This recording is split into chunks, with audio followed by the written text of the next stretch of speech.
Alright, so today I wanted to go over this House Resolution 109 that everyone's so excited about and read through it and let's see what we can pick out of it. So, House Resolution 109, recognizing the duty of the federal government to create a Green New Deal. Sponsored by a bunch of people. Blah blah blah. Tom, Dick, and Harry, and everyone under the sun submitted the following resolution, which was referred to the Committee on Energy and Commerce in addition to the Committees on Science, Space and Technology, Education and Labor, Transportation and Infrastructure, Agriculture, Natural Resources, Foreign Affairs, Financial Services, the Judiciary, Ways and Means, and Oversight and Reform for a period to be subsequently determined by the Speaker. Why just the Speaker?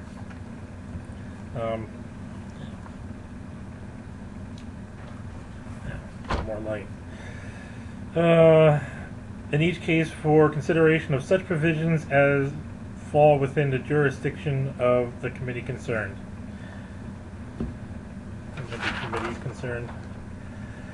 Resolution recognizing the duty of the federal government to create a Green New Deal. Whereas the October 2018 report entitled Special Report on Global Warming of 1.5 degrees Celsius by the Intergovernmental Panel on Climate Change and the November 2018 Fourth National Climate Assessment Report found that 1. Human activity is the dominant cause of observed climate change over the past century. 2. A changing climate is causing sea levels to rise and an increase in wildfires, severe storms, droughts, and other extreme weather events that threaten human life, healthy communities, and critical infrastructure. 3. Global warming at or above 2 degrees Celsius beyond pre-industrialized level will cause A. Mass migration from regions most affected by climate change. B. More than $500 billion in lost annual economic output in the United States by the year 2100. C. Wildfires that by 2050 will annually burn at least twice as much forest area in the western United States than was typically burned by wildfires in the years preceding 2019. D. A loss of more than 99% of all coral reefs on Earth. E. More than 350 million more people to be exposed globally to deadly heat stress by 2050. And F. A risk of damage to $1 trillion of public infrastructure and coastal real estate in the United States. And this is a mouthful already. 4. Global temperatures must be kept below 1.5 degrees Celsius above pre-industrialized levels to avoid the most severe impacts of changing climate, which will require A. Global reductions in greenhouse gas emissions from human sources of 40 to 60% from 2010 levels by 2030, and B. Net zero global emissions by 2050. Okay, so this first part here, most of this stuff is pretty true and accurate. The risk of $1 trillion of public infrastructure and coastal real estate are damaged. How did they come up with that figure? I'm curious. So, yeah, all this stuff is pretty accurate so far. Although, net zero global emissions by 2050, that's not going to happen. For one thing. Another thing, net zero global emissions by who? By what? You need to kind of specify these things.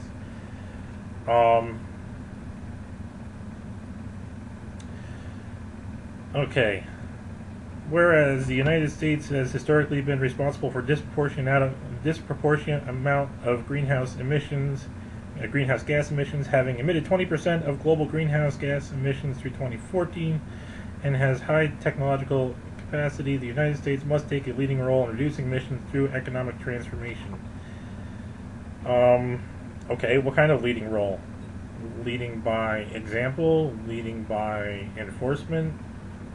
You need to be a little more. You need to be a little clearer on that.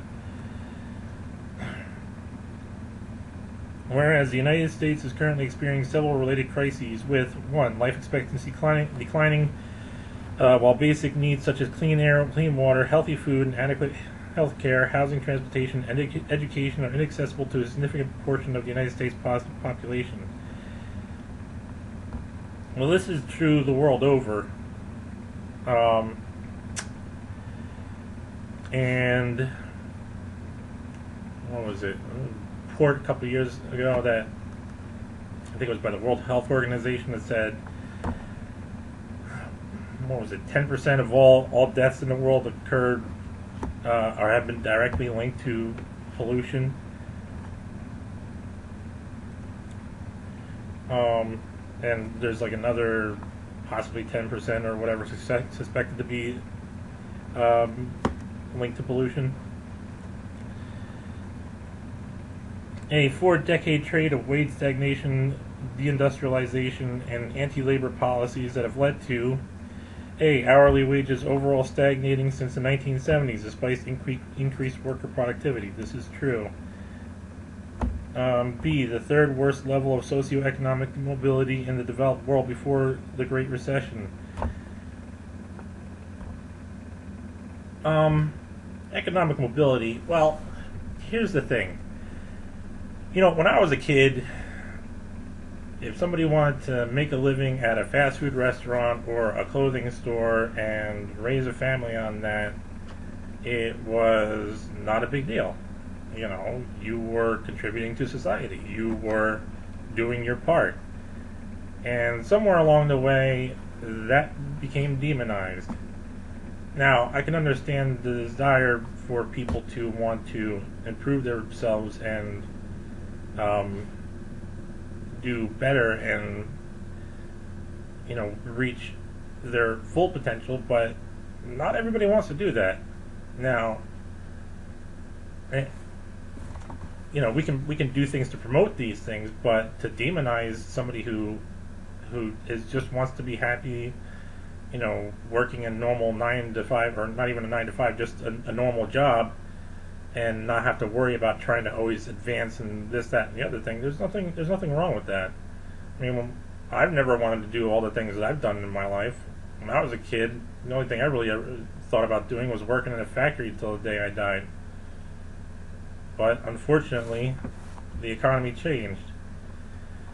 But just because things in the economy change doesn't mean that people should be limited or eliminated from a market, considering that they've only worked at one place or one type of place. Skills are transferable, and they're more more easily transferable than people give them credit for. And it's also true the wage stagnation thing. That's like I was saying. When I was a kid, my mom supported me by working at a shoe store.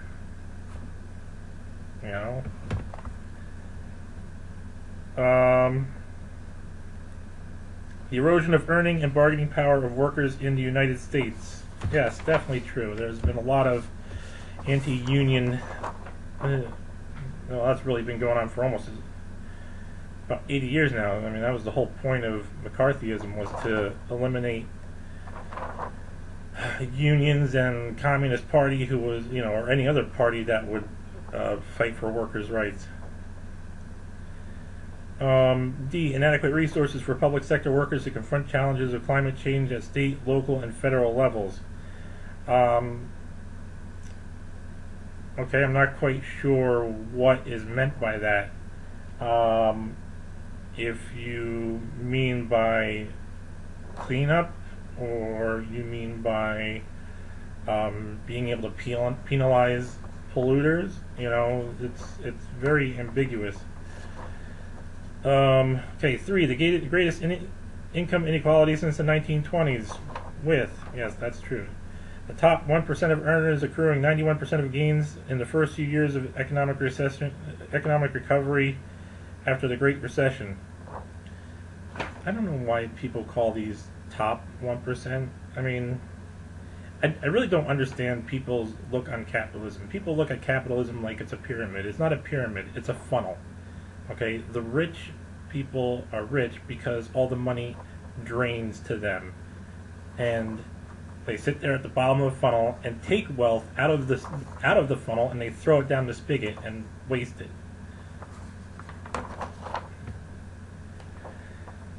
A large racial divide amounting to a difference of 20 times more wealth between the average white family and the average black family. Okay, I'm not sure if it's... I wouldn't say it's 20 times different between the average family, unless you're talking about averages and you pull in everybody, a mathematical average, where you take all the white people and average out their income, and you take all the black people and average out their income. But what about the other ethnicities, Asians, Hispanics and whatnot? It's very, you're leaving a lot of stuff out of here.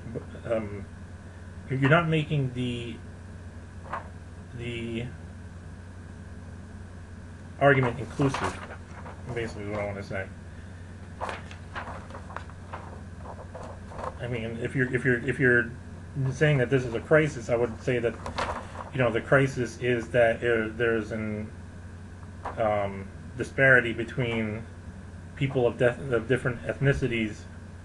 When you look at their average income,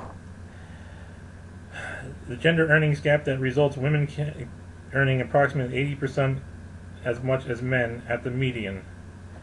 Okay. Well, for one thing, the median isn't the average. Okay, the median and mean are two different things. That's one thing to take into consideration. And again, this isn't inclusive. It's you're talking about, and the other thing, too, with these past two is that, well, I kind of mentioned it with the last one, but the overall point you want to make is that people aren't being treated equally based on their ethnicity and gender. Okay? Now, if you wanted to say that and then use these as examples, that would be better. But to just say that these are the crises, it doesn't really imply where how you're looking at as a crisis. I mean, I could look at this and say, oh yes, that is a crisis. Women should be earning only 60% as much as men. You get what I'm saying?